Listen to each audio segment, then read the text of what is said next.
그러나 그가 살아온 삶이 오늘의 그를 믿게 한다. 타인의 고통을 함께 느끼는 능력과 그것을 차마 외면하지 못하는 능력 때문에 그렇게 살 수밖에 없었을 것이다. 그런 치명적인 능력을 가진 사람은 귀 기울일 것이다. 차마 도망칠 수 없어서 무슨 일이라도 할 것이다. 대통령이 대통령이면 우리 중에 가장 크게 아파하는 사람이면 좋겠다. 가장 크게 아파하는 것까지는 바라지도 않고 그저 최소한의 행정적 기능만이라도 수행할 것을 바랐지만 바람은 원망으로 바뀌고 믿음은 증오로 바뀌었습니다. 선하게 바르게 사용하도록 맡긴 힘을 함부로, 그것도 자격 없는 자들의 손에 빼앗긴 지도자를 더 기다릴 수 없는 때에 이르렀습니다. 주님, 그 힘을 거두소서, 의를 다시 일으키소서. 예수님의 이름으로 기도드립니다. 아멘.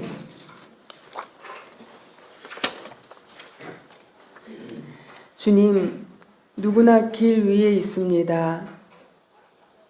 주님은 주인의 학대를 피해 도망치고 있는 살해의 종 하갈에게 묻습니다. 살해의 종 하갈아, 내가 어디서 와서 어디로 가는 길이냐? 오늘도 이 질문 앞에 섭니다. 지금 가고 있는 길이 혹 편하고 쉬운 길, 많은 사람이 가는 길인지, 아니면 불편하고 버거운 길, 인적이 드문 사람들이 가려 하지 않는 길인지 묻습니다.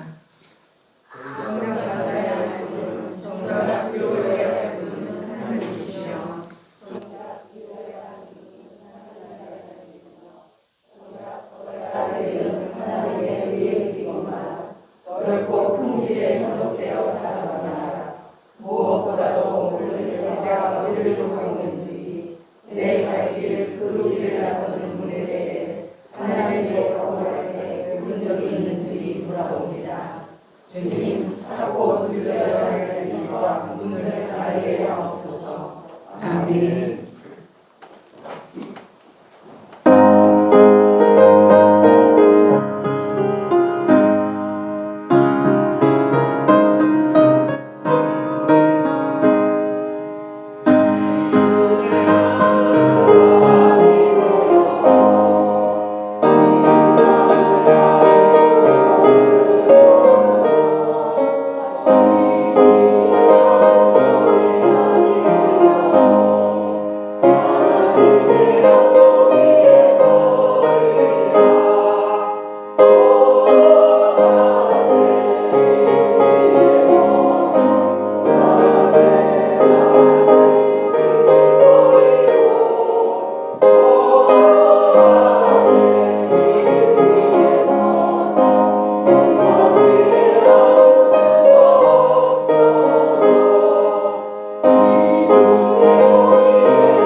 자비로우신 하나님, 우리는 온 온 마음과 정신과 힘을 다하여 주님을 사랑하지 않았고 우리 자신처럼 이웃을 사랑하지 않았고 우리가 용서받은 것처럼 남을 용서하지 못했나이다.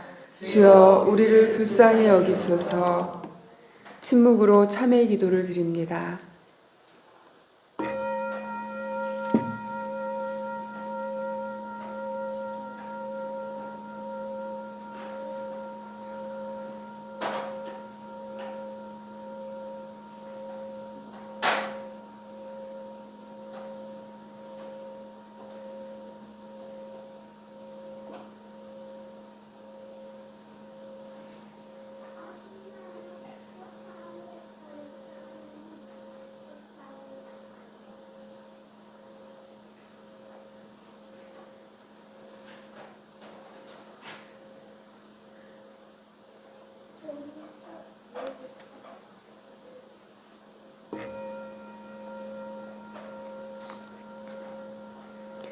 사랑과 긍휼함이 충만하신 하나님께 자비를 구합시다.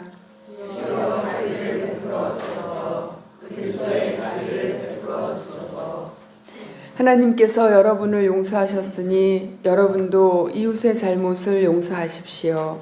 아멘.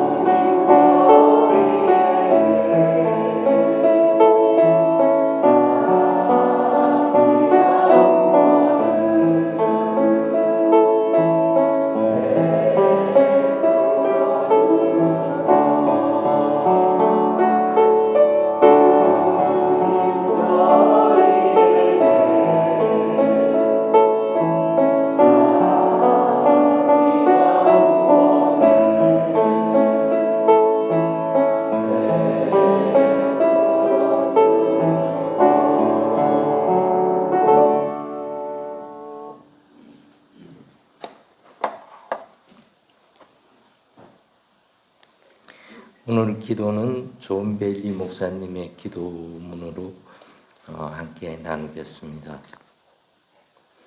무한하신 당신 품에서 온갖 지혜와 성스러운 보물을 꺼내시는 주님, 당신과의 긴밀한 사귐을 통하여 그리스도인의 참된 성품이 더욱더 제 영혼 깊숙이 자리 잡게 하소서.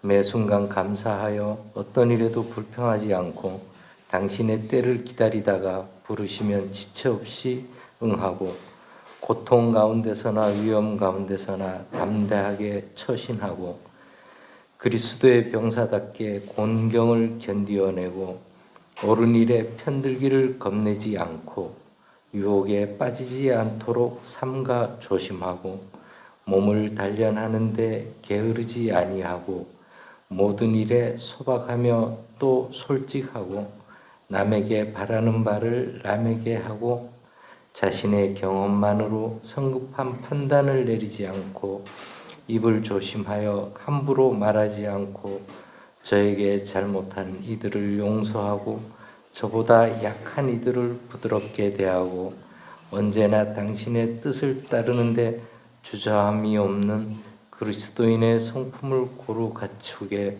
우리를 도와주소서. 하나님, 우리에게 고요한 마음을 주시어 편히 쉬게 하소서. 잠이 우리를 덮을 때까지 우리 생각 안에 머무르시고 별것 아닌 일로 근심하지 않게 하소서. 나쁜 꿈에 시달리지 않게 하시고 내일 아침 가벼운 몸으로 일어나 또 다른 하루를 준비하게 하소서. 예수님 이름으로 기도드립니다. 아멘.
은총의 하나님, 우리에게 허락하신 삶의 시작, 근원을 생각하는 이 시간에 동시에 우리에게 맡기신 생명의 사명을 묵상합니다.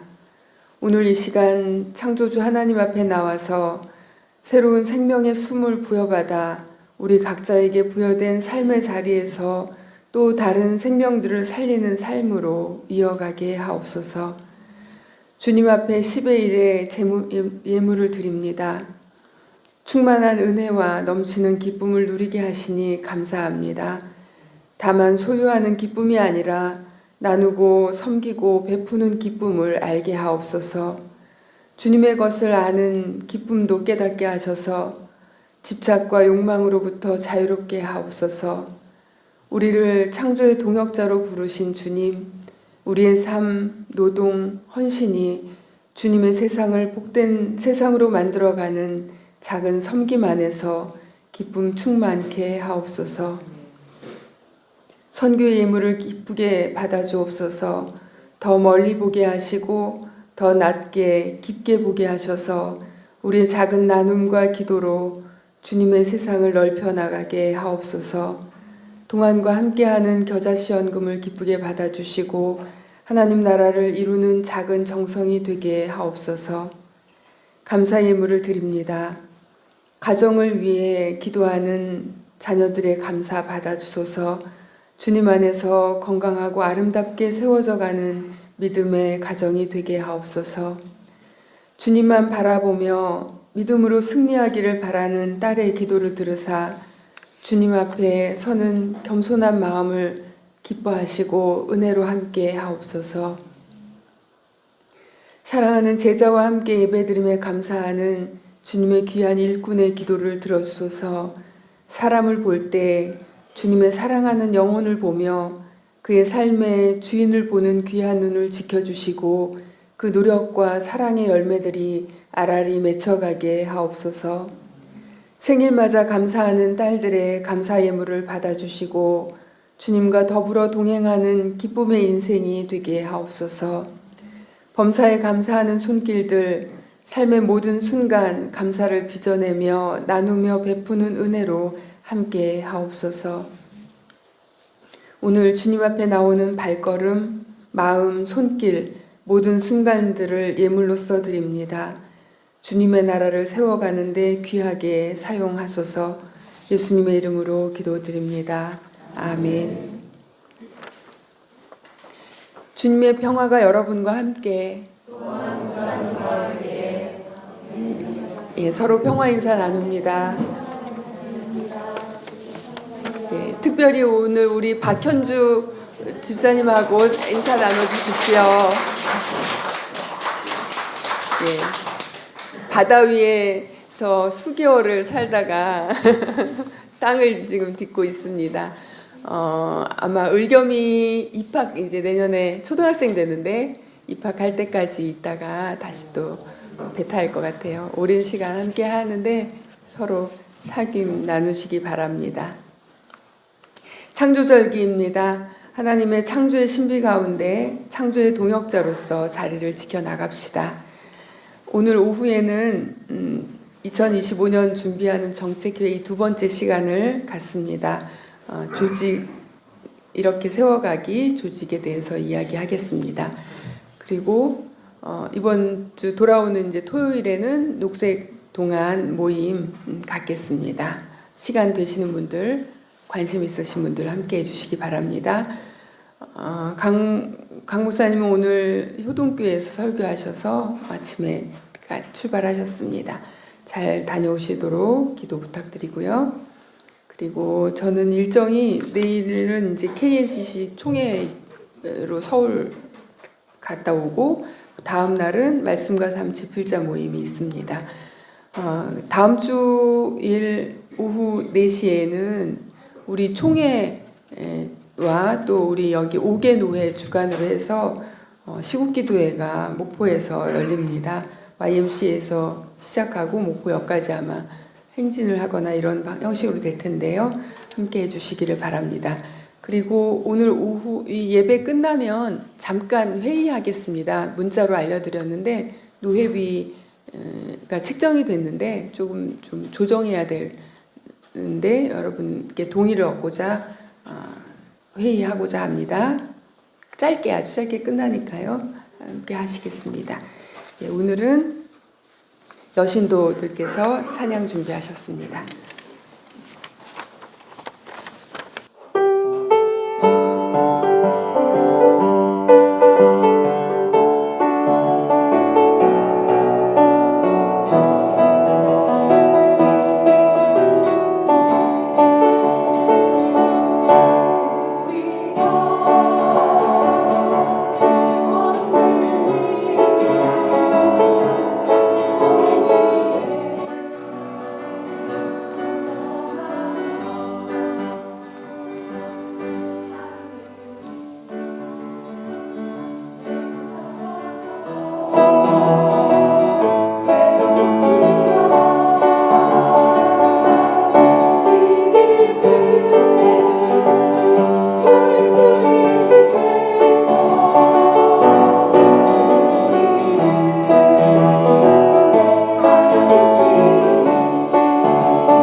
오늘 말씀은 창세기 12장 1절부터 3절까지 그리고 히브리서 11장 8절에서 13절까지 말씀입니다.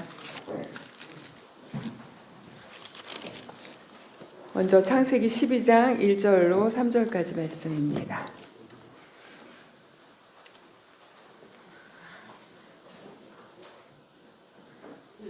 함께 봉독하겠습니다. 주님께서 아브라함에게 말씀하셨다. 너는 내가 살고 있는 땅과 내가 난 곳과 너의 아버지의 집을 떠나서 내가 보여주는 땅으로 가거라. 내가 너로 큰 민족이 되게 하고 너에게 복을 주어서 내가 크게 이름을 떨치게 하겠다. 너는 복의 근원이 될 것이다. 너를 축복하는 사람에게는 내가 복을 베풀고 너를 저주하는 사람에게는 내가 저주를 내릴 것이다. 땅에 사는 모든 민족이 너로 말미암아 복을 받을 것이다. 아멘. 두 번째 본문은 히브리서 11장입니다. 히브리서 11장 8절부터 13절까지 말씀입니다.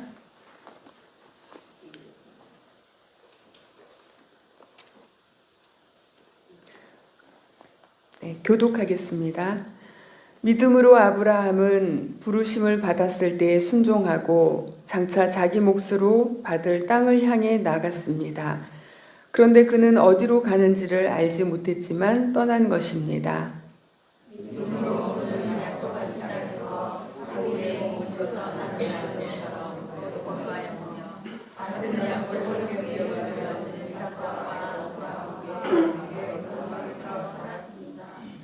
그는 하나님께서 설계하시고 세우실 튼튼한 기초를 가진 도시를 바랐던 것입니다.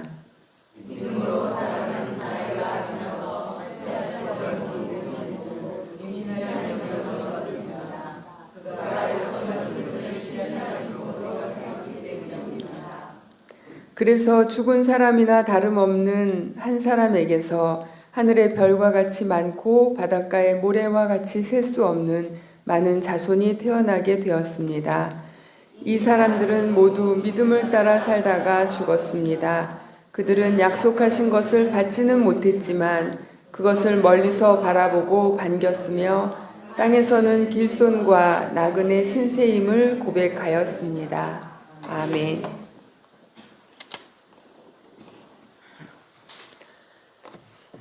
지난주부터 2025년 동안교회 정책회의가 시작되었습니다.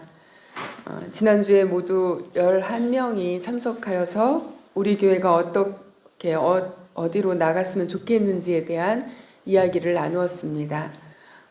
동안 사랑방에 그 내용을 올렸는데 읽어보셨나요? 네.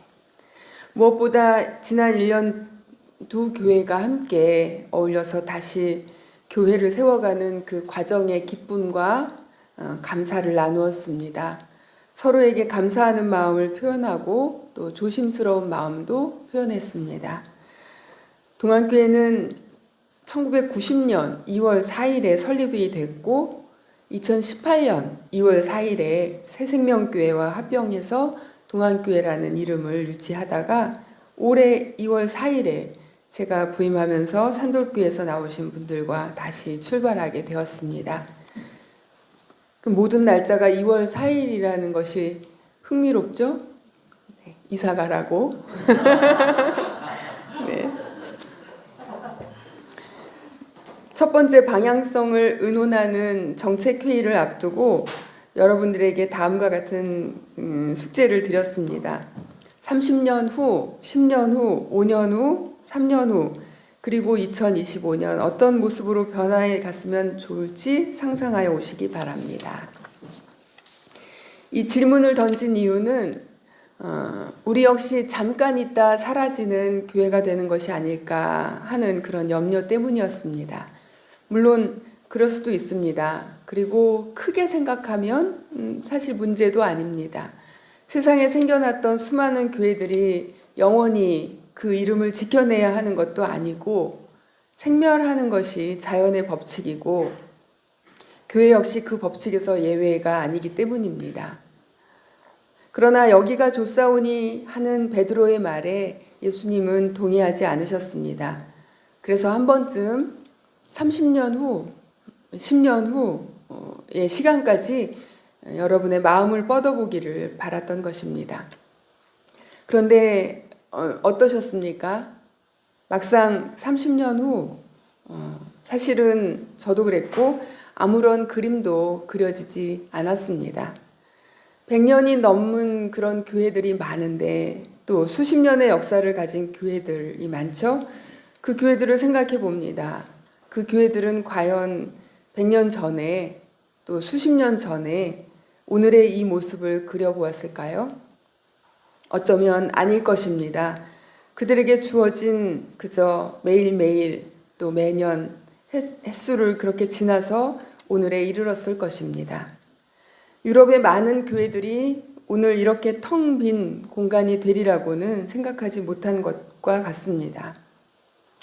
그렇지만 그저 운명에 내맡기고 나아가는 것도 길은 아닙니다. 우리가 어떤 날들을 그리고 어떤 해들을 쌓아가느냐에 따라서 3년 후에 또 5년 후에 10년 후에 그리고 30년 후에 그날의 동안교회가 달라질 것이기 때문입니다. 창세기 1장부터 11장을 원역사라고 하고 12장부터 이스라엘의 역사의 시작이라고 봅니다. 하지만 12장에 등장하는 아브라함이 실제로 역사적인 인물이었는지에 대해서는 확인할 방법이 없습니다. 아브라함을 대략 기원전 2000년대의 인물로 보지만 그에 대한 아무런 기록이 없기 때문입니다. 아브라함만 그런 것이 아니라 이삭도 야곱도 그렇습니다. 그들에 대한 역사적인 어떤 기록도 없습니다.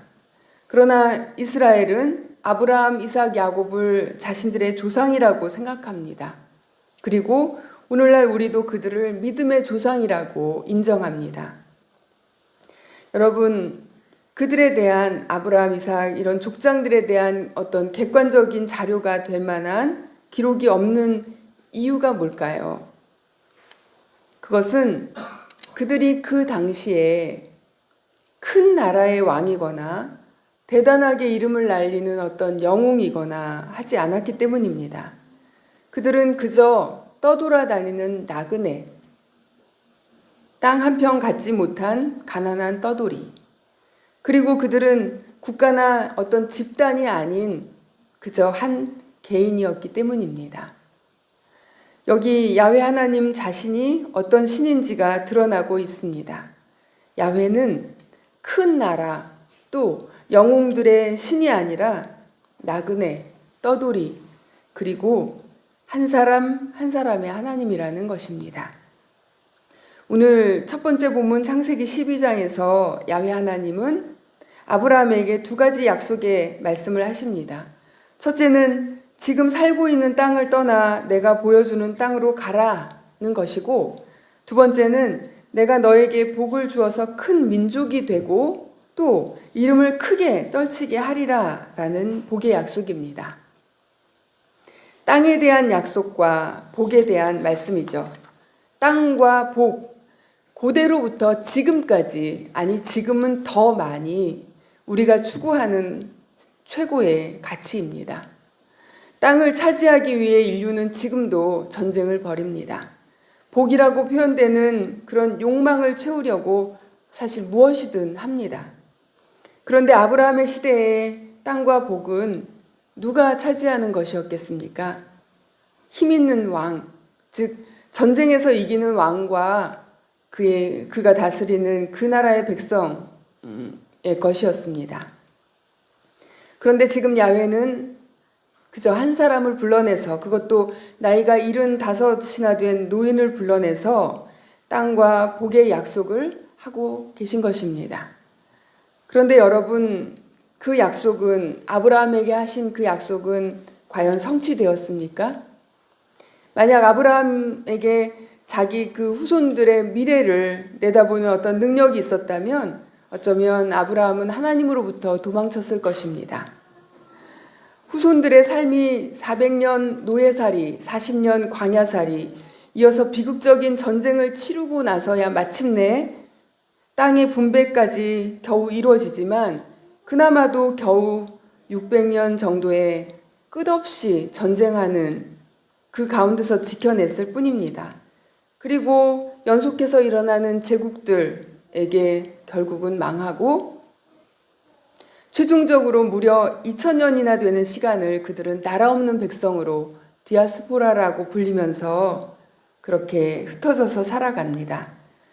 그리고 그 비극은 20세기까지 이어져서 인류 역사상 가장 끔찍한 유대인 대학살, 그래서 600만 명의 아브라함의 자손들이 목숨을 잃습니다. 마침내 1948년 5월 4일에 독립이 되어서 그들 조상의 땅으로 그들이 돌아왔지만 그들의 현실은 여전히 멈추지 않는 전쟁터입니다. 하나님은 아브라함에게 하셨던 약속을 그러면 안 지킨 것일까요? 땅이나 복, 큰 민족, 명성 같은 것은 그래서 다 그냥 헛된 꿈일까요? 아닙니다. 단연코 아니라는 것입니다. 오늘 이스라엘이 하나님의 뜻을 깨닫지 못하고 있기 때문에 저러고 있는 것입니다. 하나님이 그들의 조상 아브라함을 불러서 하신 그 말씀의 뜻은 그 땅, 그런 복, 그런 민족, 그런 명성을 손에 쥐게 해주겠다는 그런 약속이 아니었다는 것입니다.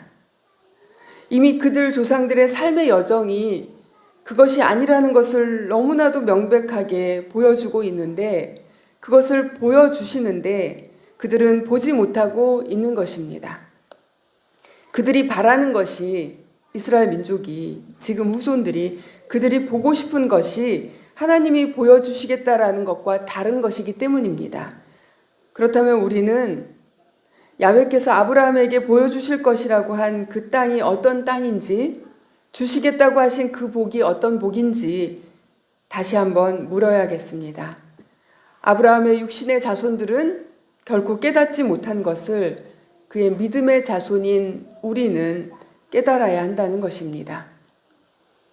아브라함이 처음 등장하는 장이 창세기 12장이 아니라 창세기 11장의 끝부분이라는 것을 여러분 의미심장하게 받아들이십시오. 그의 시대는 창세기 11장에 속하고 있습니다. 그의 시대가 어떤 시대였는지 봐야겠습니다. 아담과 하와가 에덴에서 쫓겨납니다. 하나님께서 명령하신 금지사항을 어겼기 때문입니다. 그런데 그들에게서 태어난 아들들 사이에 살인이 벌어집니다. 큰아들 가인이 동생을 죽인 것입니다. 질투와 미움과 화 때문이었습니다. 그리고 그의 후손인 람에게 이야기가 나오는데, 람에게 죄악은 가인의 것과는 비교할 수 없을 정도의 것이었습니다. 그는 그저 자기에게 상처를 입힌 사람을 죽이고 자기 기분을 상하게 한 사람을 죽였습니다. 오늘로 말하면 사이코패스입니다. 77배로 갚아야 직성이 풀리는 사람이었습니다. 그리고 이제 그 죄악은 집단의 범죄로 진화합니다. 그들은 하나님의 아들들이라고 스스로를 칭하고 사람의 딸들을 착취하기 시작합니다. 이제 그들 사이에 개인은 없습니다. 그들은 집단으로 움직이고 그들에게서 집단의 힘을 상징하는 거인족인 네피림이라는 것들이 태어납니다. 그들은 용사들이요, 또 유명한 사람들입니다. 그런데 성서는 이상하게도 이 대목에서 이렇게 말을 합니다. 창세기 6장 5절 6절입니다. 주님께서는 사람의 죄악이 세상에 가득 차고 마음에 생각하는 모든 계획이 언제나 악한 것뿐임을 보시고서 땅 위에 사람 지으셨음을 후회하시며 마음 아파하셨다.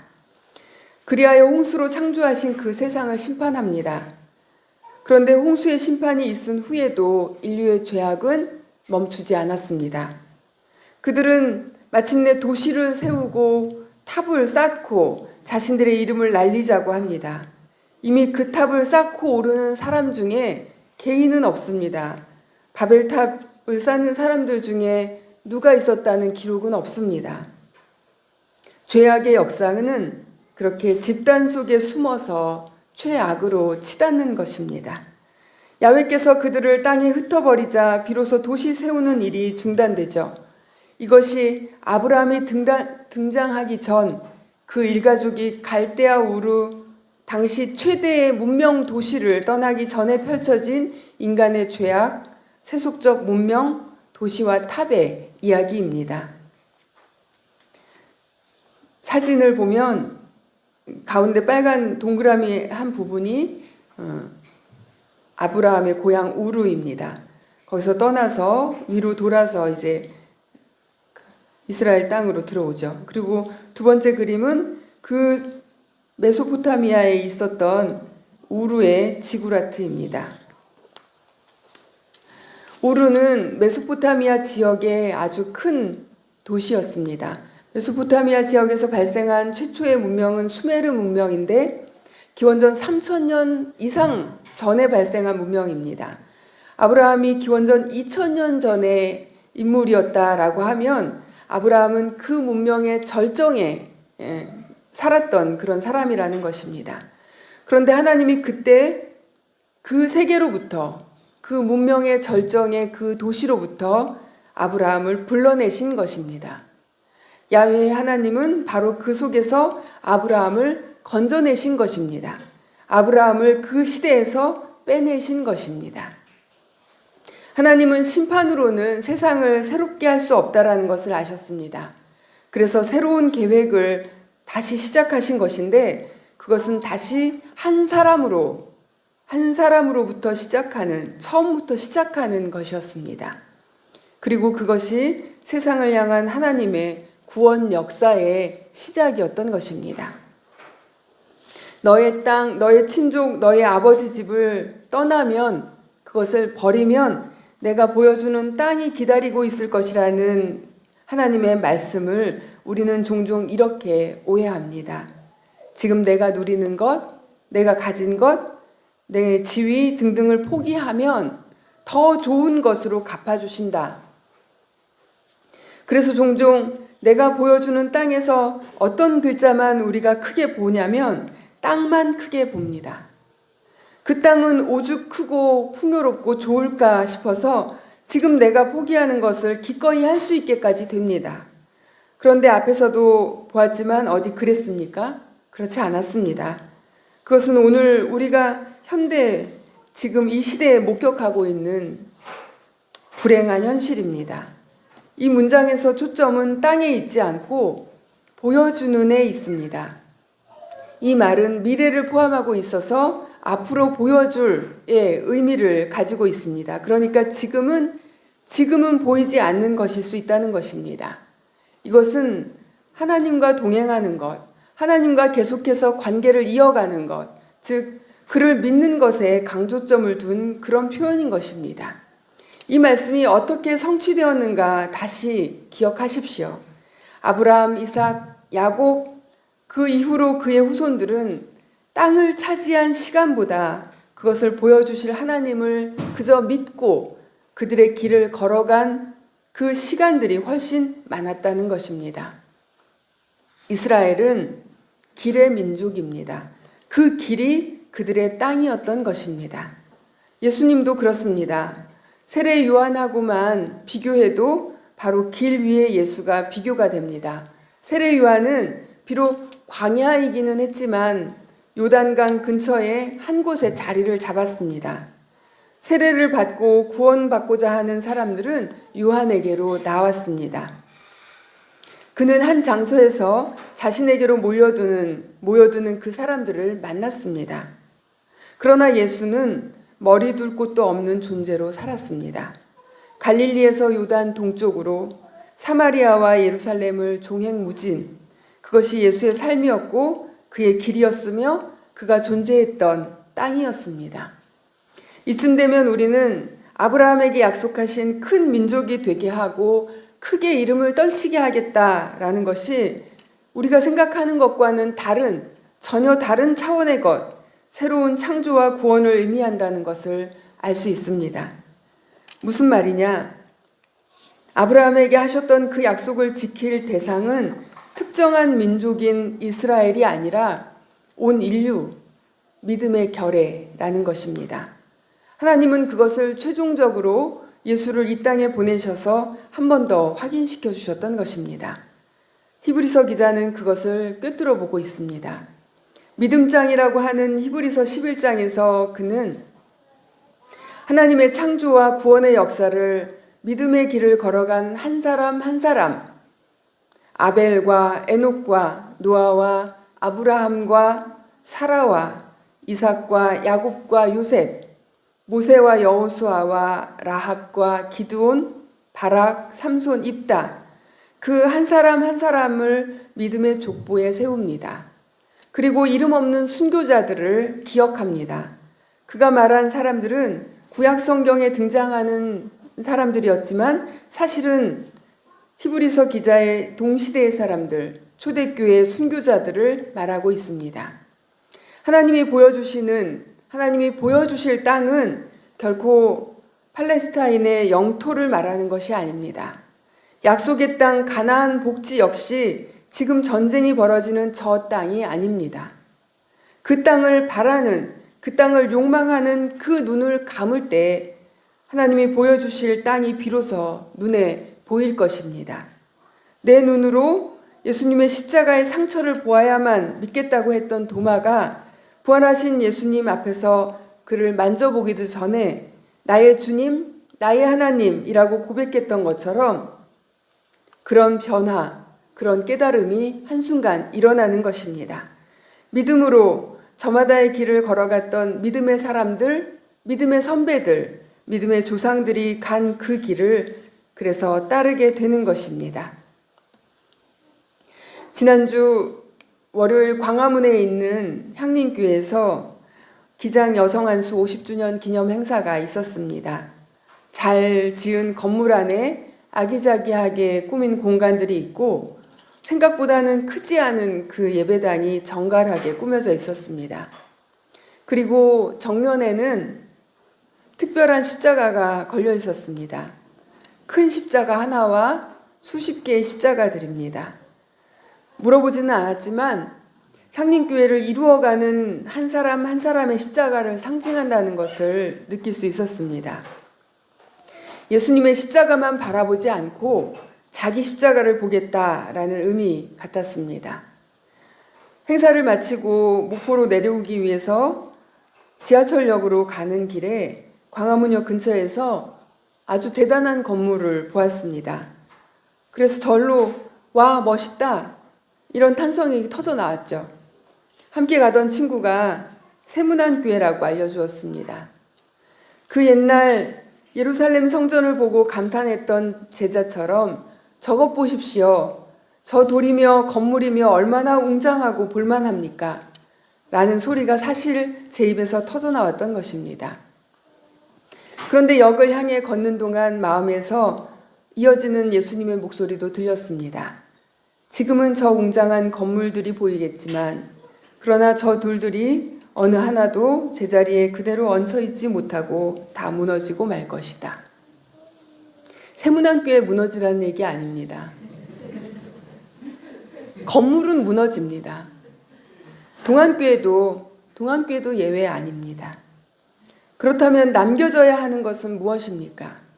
신들이 긴급회의를 열 만큼 놀랍게 쌓아 올렸던 그 인간의 탑은 하나님이 한순간 땅에 흩어버리셨습니다. 그것이 탑의 운명입니다. 우리가 세우고 있는 교회라는 이름의 건물, 돌들의 운명입니다.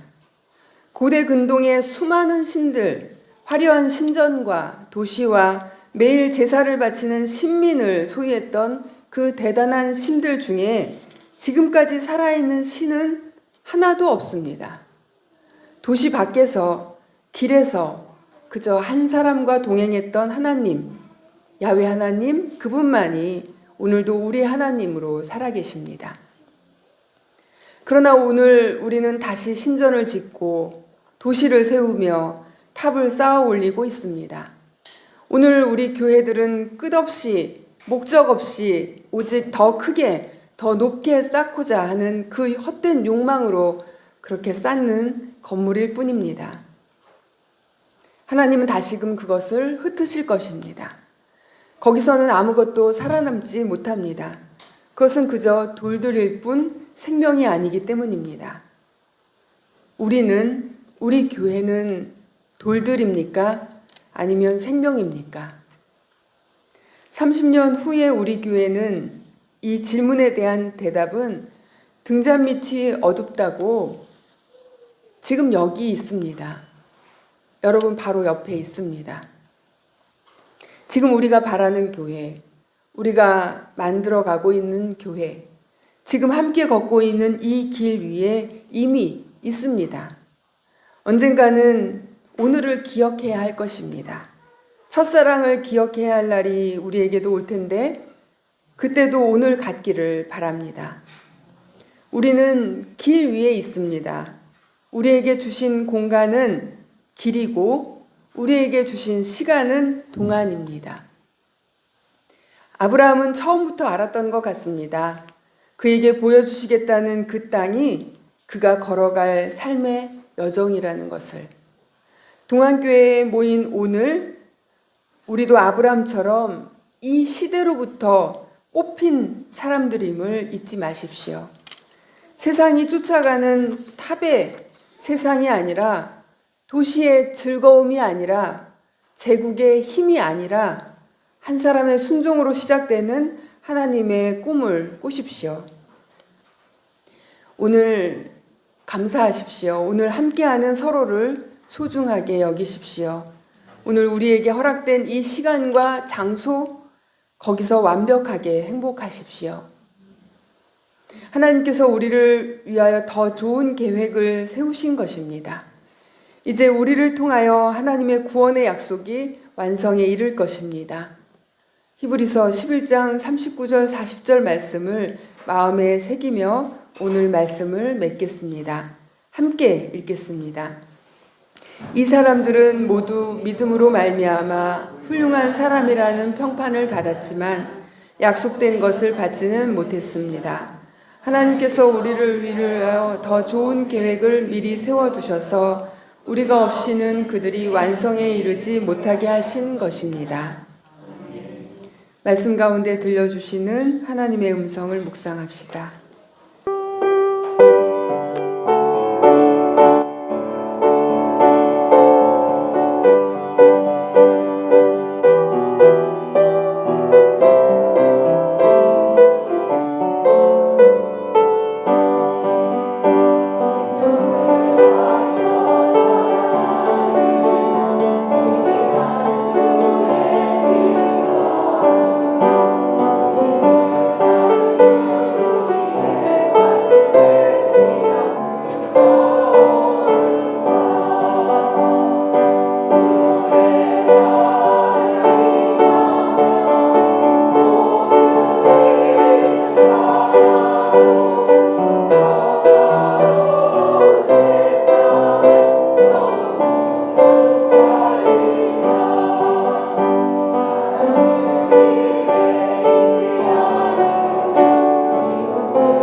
평안히 가십시오. 자유롭게 사십시오.